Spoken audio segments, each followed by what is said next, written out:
Hey guys, today I'm going to show you how to use a VPN on any iPhone. So to use a VPN on any iPhone, what you have to do is download a VPN application on your iPhone. You may already know all you have to do is go to your App Store on your iPhone and search for VPN, and you'll be able to see a lot of different VPN applications. You can download any VPN app which is free.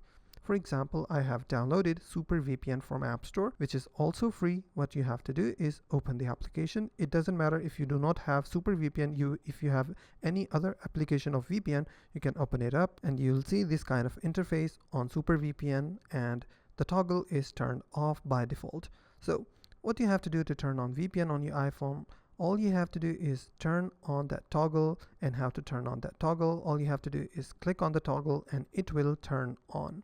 Once it's turned on, you are now successfully connected to VPN on your iPhone. And that's how to use a VPN on any iPhone. If you find this video helpful, please hit the like button and don't forget to subscribe.